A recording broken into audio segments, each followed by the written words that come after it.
First of all, we live in a country today which is the wealthiest country in the history of the world.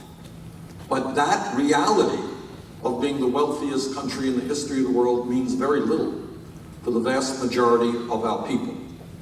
And that is because almost all of the wealth in America is controlled by a handful of billionaires. Today in America, we have more income and wealth inequality than any other industrialized Western nation in the world. And the gap between the very, very rich and everyone else is growing wider and wider and wider. It is worse today in America than at any time just before the Great Depression of 1929. In my view, the issue of wealth and income inequality is the great moral issue of our time. It is the great economic issue of our time.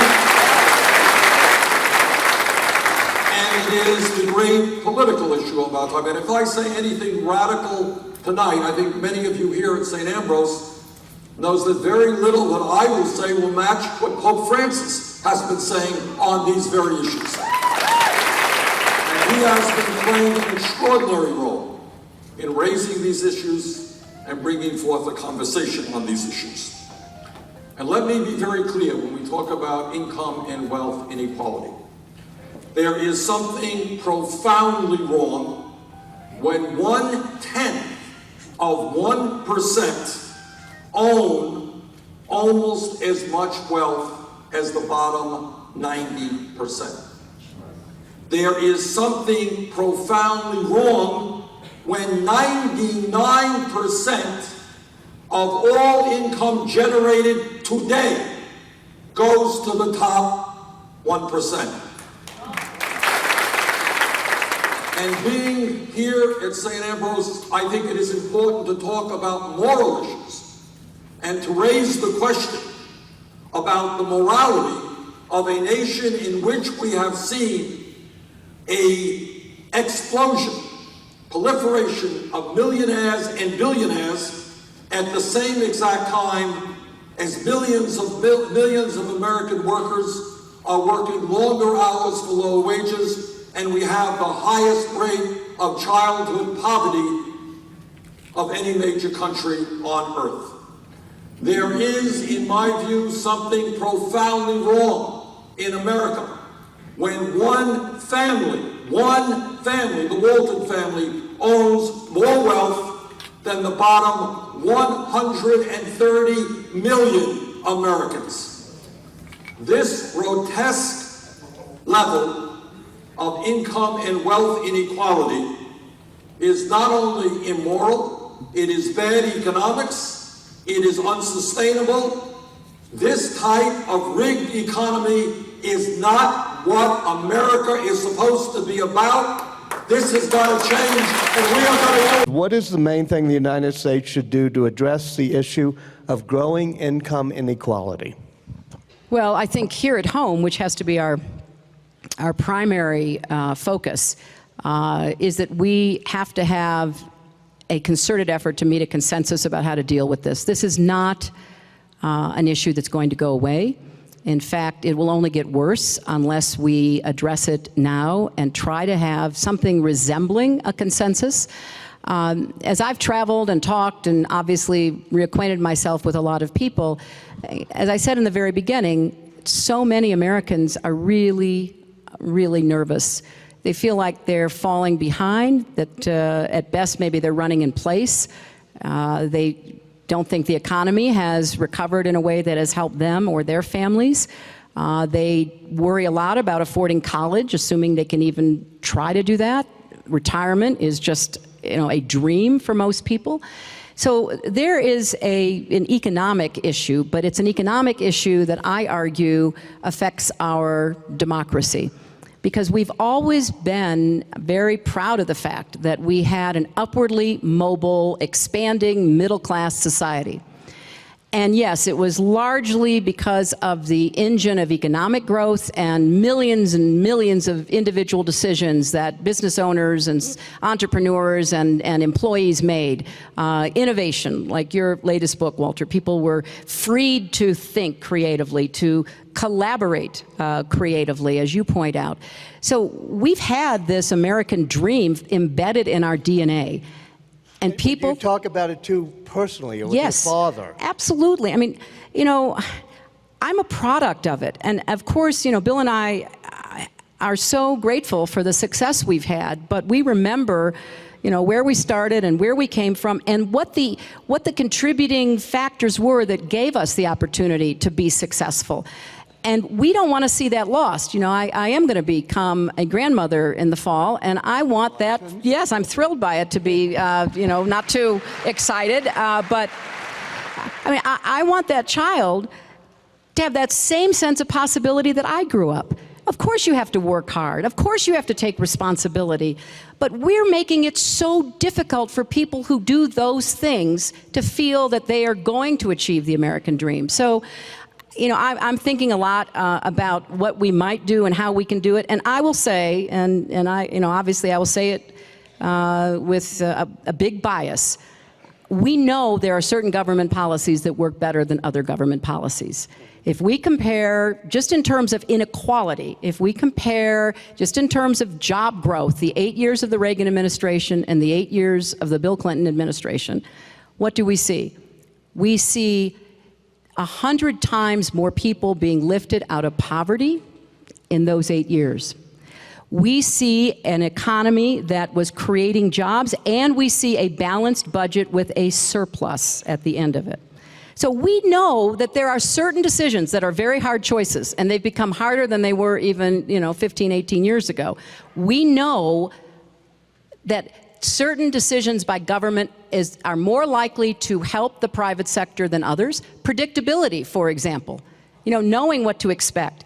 And there are changes that will please Republicans and changes that will please Democrats, but at the end of the day, we're all on the same team. We're on the American team, and we've got to do a better job of getting our economy growing again and producing results and renewing the American dream so that Americans feel that they have a stake in the future and that the economy and the political system is not stacked against them, because that will erode the trust that is at the basis of our democracy.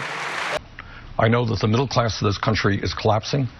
I know that the gap between the very, very rich and everybody else is growing wider. I know there is profound anger at the greed on Wall Street and corporate America, anger at the political establishment, anger, by the way, at the media establishment. Right. The American people want real change, and I've been taking on the big money interests and the special interests all of my political life.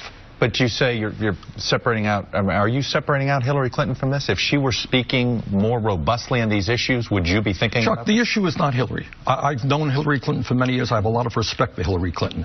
The question is, at a time when so many people have seen a decline in their standard of living, when the wealthiest people and largest corporations are doing phenomenally well, the American people want change. They want Congress. They want candidates to stand up to the big money interest. So let Hillary speak for herself. I know where I'm coming from. I hear you. It's rail against this, and I think, boy, you must be unhappy with President Obama. I think President Obama has done some very good things. I think the level of obstructionism that he has had to face is unprecedented in American history, and in some areas I very clearly disagree with him. I think he should have understood from day one that the Republicans were not going to cooperate with him. I think he should have gone to the people in a more aggressive way and say, you know what? The American people want to raise the minimum wage. We need millions of people to come to Washington to demand us to do that. Just can't sit in a room and negotiate with people who choose not to negotiate. So you believe he's been right on most of his ideas. You just don't believe he has pushed them hard enough? I think he has been right on some of his ideas. I was on the floor of the Senate for 8.5 hours because I disagreed with his continuing tax breaks for the rich, and I have a lot of disagreements with him. But the bottom line is I think he has not tapped the anger and the frustration that the American people feel on many, many issues. Thank you, Secretary Clinton. Hi. You've talked a lot about economic inequality, reshuffling the deck. Has President Obama, in your opinion, done enough to reshuffle that deck to address economic inequality? I will say, Alex, that when the president came into office, the deck was at the bottom of an abyss. I mean, I want us to understand and remember I know it's great that we're a very forward-looking country, and I love that mostly, but I don't want us to live in a state of collective amnesia about what we were facing. I was in the Senate when the Bush administration came to the Hill to ask us to make some extraordinary decisions, like giving them an amount of power that one could not have imagined previously to try to save the economy. I was stunned, as many of us were, at the extent of the urgency that they were conveying to us. I voted for it because when presented with the alternatives, it certainly seemed like the better choice. The president gets elected, and as often happens when you're going in, it happened to my husband, you find out that some of what was said during the campaign might not be exactly true, and the deficit looked like it was going to be bigger in 1992 than had been predicted. And the same with President Obama. So the first order of business for the president, and it's what he said to me when he asked me to be Secretary of State, the economy is so much worse. We have these problems around the world. I can't do both. I've got to concentrate on the economy. Will you be my Secretary of State and start traveling around the world? And eventually, of course, I said yes, because it was an urgent situation. So I think the president has done an extraordinary job in dealing with a terrible set of issues that he inherited. He also has given the American people for the first time through the Affordable Care Act the promise of health insurance. Now, are there things that need to be fixed? Yes, and I've said that, and I'll be talking more about that. Are there now opportunities for us to do more about income inequality and try to do both growth and fairness simultaneously? Absolutely. But let's not forget where we started from. And I will do my best, and I would ask you, you're reporters, you care about the facts. Let's have a debate on what the evidence is. Not act like yesterday never happened and the problems that we're dealing with are just out of nowhere. No. There were reasons why we ended up in the Great Recession. We've had to deal with those. There's a lot more work still to be done, but boy, I'm glad where we are now than where we were. There's a chart out there that showed that going way back to the late 40s, the 50s, what type of who benefited and who received the most income during economic recoveries. So when you had a recovery back in the 40s and 50s, the overwhelming beneficiaries of that recovery were the bottom 90% of the people. That's where the money went. And what you see as a result of trickle-down economics is from 1982 to the present, increasingly the beneficiaries of economic recovery are the top 1%. And right now you're seeing the most extreme numbers where virtually all of the benefits are going to the top 1%. So what I was talking about is my view that trickle-down economic theory, which says that to create jobs we need to give tax breaks to the rich and large corporations, we need more deregulation, just the way we deregulated Wall Street. That makes no sense at all if you're talking about the needs of the middle class and working families. Instead of an economy built by every American, for every American, we were told that if we let those at the top pay lower taxes and bend the rules, their success would trickle down to everyone else. What happened?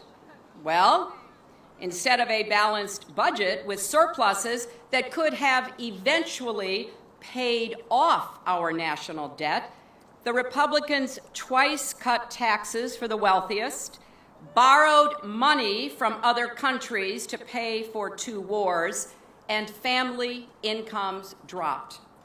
You know where we ended up. Except it wasn't the end. As we have since our founding, Americans made a new beginning.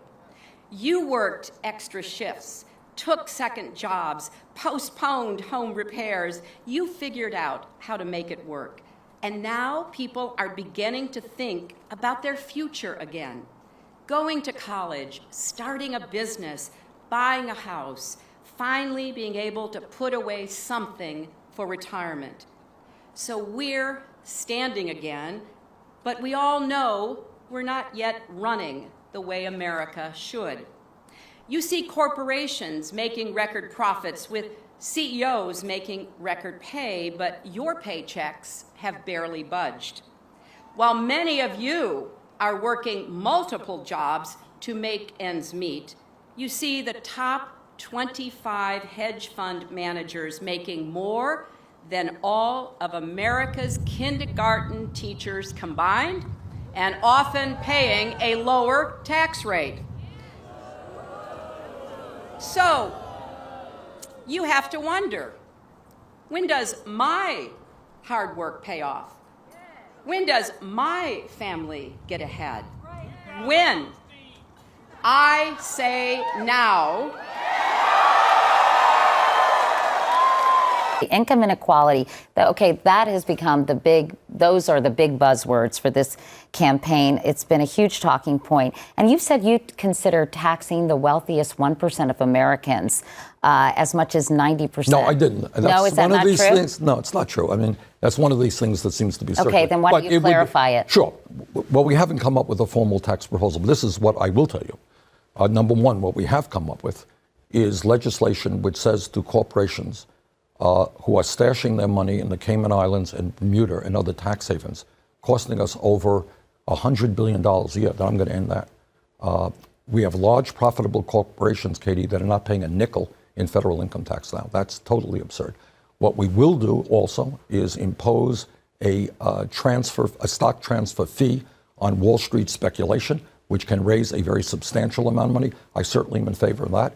Also, will we raise the individual tax rate for the wealthy? Absolutely. But we haven't come up with a number yet. The 90% you're referring to, you know when that existed?